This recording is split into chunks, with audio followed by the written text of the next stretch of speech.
All right, John Hanson in the Iron Asylum with Kamla Macko. She is getting ready for the IFBB Tampa Pro this coming weekend in Tampa, Florida. How you doing, Kamla? I'm doing fabulous. How about yourself? Good. Well, we did a video with you a few months ago, you and your husband Gus, and it was really interesting. It was really unique because you guys do not the standard fitness or figure or bodybuilding routines. You guys combine a lot of CrossFit stuff and boxing and a lot of the stuff that they have here at the Powerhouse Gym in Tampa, Florida. A lot of the different equipment. So it's always very interesting, and we wanted to do one right before your show, and you're about a week out now. We filmed this about a week ago. So tell us a little bit about what we're going to be seeing here. Right now you're doing some warm-ups. First of all, Kamla, let's talk about what you did in the off-season, because I know you took an off-season after the Arnold. You took a little break, and you had a goal for coming back in the competition. What was that? What was your goal that you and Gus came up with? My goal was I wanted to come in my next show as full and as conditioned and tight as possible. So we focused on lifting some weights off-season and really putting a little bit of size on my legs and you know, developing a little bit of, not necessarily getting my upper body bigger, but just more striated and defined. We put a lot of emphasis on the legs this time and big emphasis on technique and form while training. Okay. Yeah, because you did a lot of shows last year. You turned pro last year at the USA, and then you did, let's see, you did the Tampa show last year where you got 5th, and then you did the Sarasota show where you got 2nd. Yes. And then you did what else? It was Valenti Cup, then what was the other one I did? Oh, Fort Lauderdale Cup, which I got 2nd. Right. Then Master Olympia, which I got 2nd. Right. And then I went straight into the Arnold. Right. Okay. So it's a pretty heavy season. Yeah. Right after the USA, you did like 4 pro shows, so you did need a little bit of a break then. Oh my God, I feel so much better, John. I feel so much rested. My skin, my spirit, my soul, everything feels so much better this time. And I've had a lot of time to think and reflect on everything that I need to work on. And I'm very, very, very happy with the package that I'm bringing in this year. Okay. Okay, so now here again, you guys are doing a series of exercises, almost like a cardiovascular workout, but a lot of this is also designed to develop your physique, right? Correct, correct. 2 weeks prior to my show, I like to focus on all full body workouts and a lot of supersets. Okay. And the reason why I like to do the full body workouts, it's because it keeps you symmetrical, and it also really starts to deepen the lines in your legs and your upper body. You start getting more striated, and it takes a lot of the water out of the muscle, but not making you overly dry. Okay. Okay. And then what is this one here for? This looks like for the shoulders, the core, everything, right? This is a full body workout. This is working my core. This is working my my shoulders, my arms, right, my nervous system, everything. And it just really helps to keep me conditioned, and it also stimulates my mind too. So as I'm working out and doing these hard workouts, I'm also depleted too. Okay. So it helps me to stay focused even when I'm at my most weakest and my most tired. Okay. So I always, you know, like to do this because when I'm on stage, it's a breeze to me because I'm so used to working at such high levels of training. Yeah, I like this one. This reminded me of the Rocky movies. Oh, I love this. I am a diehard boxing fan. I think every figure athlete should incorporate MMA and boxing style, you know, workouts into their regimen. It just gives you a beautiful physique, and it, you know, it just deepens your lines. Well, for those that don't know, you were a professional boxer, right?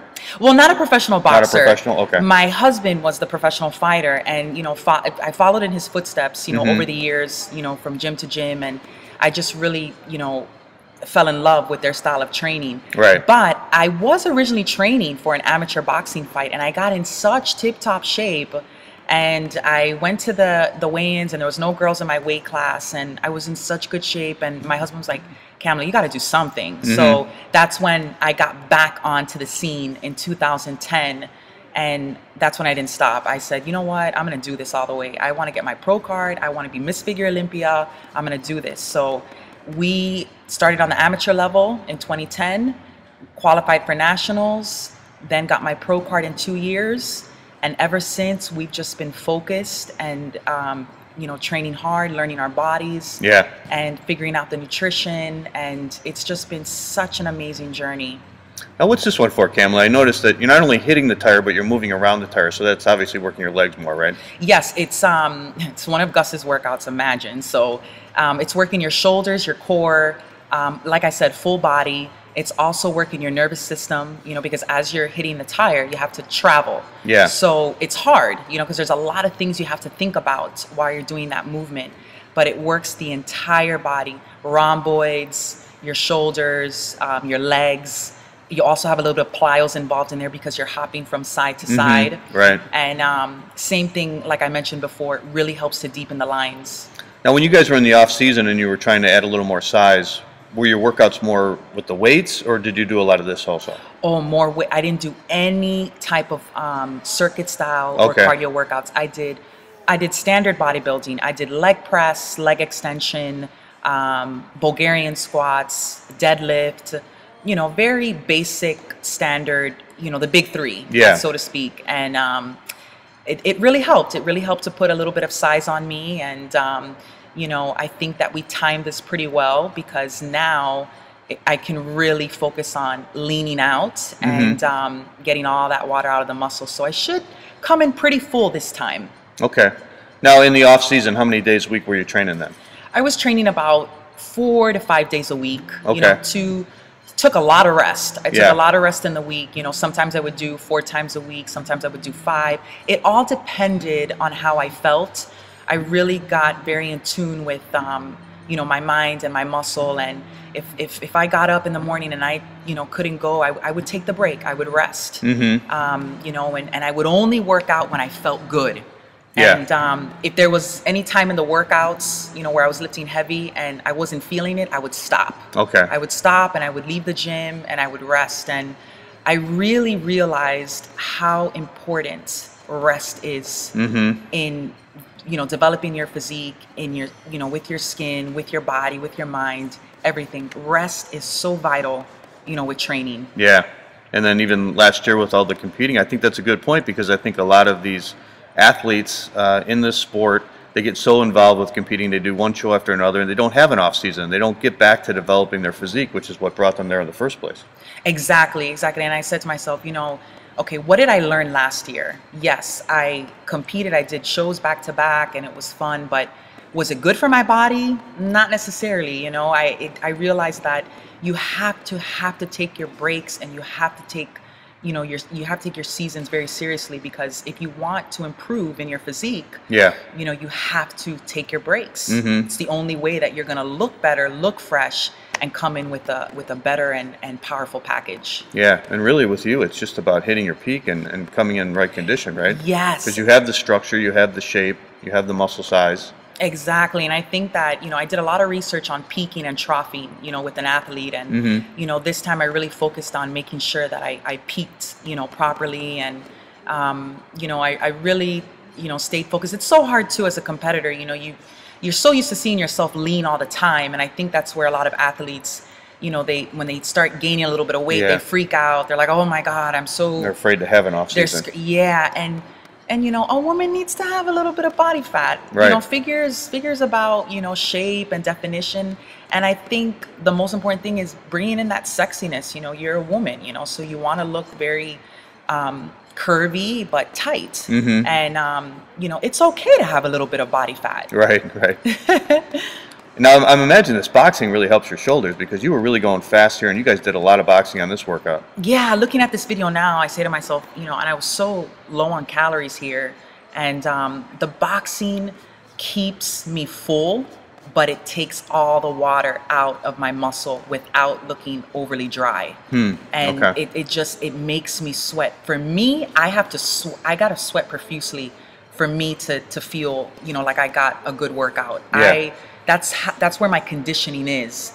And I have to train at this level if I want to see changes, because that's what I've gotten my body used to over the years. Yeah, right. And nothing's going to give you shoulders like boxing, or abdominals like boxing, or a back like boxing. I can tell you firsthand, if you really want a serious upper body, if you want definition and you want to be tight, incorporate that boxing. Why do you think that is? Is it because you're getting more different muscle fibers with more of an endurance because you're constantly punching all the time? Yes, I think that, you know, where can you get those type of movements lifting weights? Yeah. You know what I mean? You're working all these intricate muscles, you're working all these different muscle fibers, and then the impact, you know, when I hit the mitt, I'm hitting full force. Right. So I don't know how that would be, but if you times that, I mean, that would be the force of it. Yeah. I mean, that would be a lot of weight there. And it just like, as you can see right here, I mean, it just gets it out of me. Yeah. Nothing gets me fired up more than boxing. I mean, and you just feel so good too after you're done. And now here you're going to a little bit back to the weight training. Yes. You guys did a little bit of legs after all that big circuit you did. Yes, and the reason why we formulated it this way was because we're doing some supersets and drop sets here, and this really helps to keep a lot of blood flow in the legs, and it also helps stimulate hormonal response, which is, you know, what I want.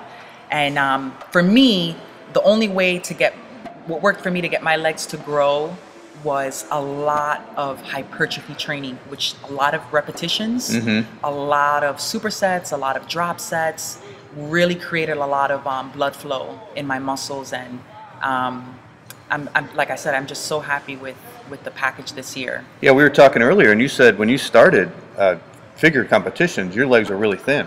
Oh my God, John, I thought that I would never be able to grow my legs. I thought I was going to be all upper body, skinny legs. I thought that was just my genetic predisposition. Yeah. And I really never thought they would grow. And I think, you know, if athletes would be a little bit more patient and stay in the game more, they would see the changes. And I'm understanding myself that, you know, you got to just give it time. You know, every year you get better. Yeah. You know, and I think I'm peaking well now. I'm 28 years old, and everything's starting to come together. My lower body starting to match my upper body. And, you know, plus my husband's a beast at legs. He's done judo and MMA for the past 15 years. So he knows all the tricks and trades to growing legs. And I've learned a lot through him. And, you know, pushing a lot of weight, 2, 3, 4 reps doesn't do anything. But if you do these repetition after, as you can see my face, you do repetition. You did a lot of reps. Oh my God, I tell you, Gus even went all the way down just to the rack itself. It took all the way off. Oh yeah. And we used to have so much fun with this, John. Like back in the day when we were in our earlier years of training in Miami. You know, Gus would stack like 12 plates on each side, another 12, and then I would jump on top. Right. You know, so we always try to. I figured this way, we're training most days of the week. You got to make it fun. Yeah, right. I can't just come in here, John, and just lift weight. I gotta challenge myself. I gotta do things that are fun, that are different, that are exciting. That's what people want to see. Right. So we always make it so fun, and I love working, you know, with Gus because he's so passionate and so intense. Yeah. And you know, for this type of level, the professional league, you know, you need that. Yeah. Well, when you did track, what type of events did you do? Were you more of a sprinter or more of a long distance? I did. I would say in between. I did 4x4. I did 300-meter hurdles. I did 100-meter hurdles. I did high jump, and I did long jump. Okay. So and I tell you, if I knew what I knew now back then, I would have been a beast because I'm so much more faster, I'm stronger, I'm more powerful. But, you know, I guess that's all part of training. You know, as you get older and you go through the years, you get better and better. And you had a fast rise to the top. You only spent 2 years as an amateur and then got your pro card, so. Yes. And I think that you have to want it. You know, you have to make that goal in your head, and you have to tell yourself, you know, if you really want to do this, you got to go out there and get it. Yeah. All right, Kamla, we wish you the best of luck at the Tampa Pro coming up this weekend, and we'll also see you at the Olympia. Awesome. Thank you. Thanks, Kamla.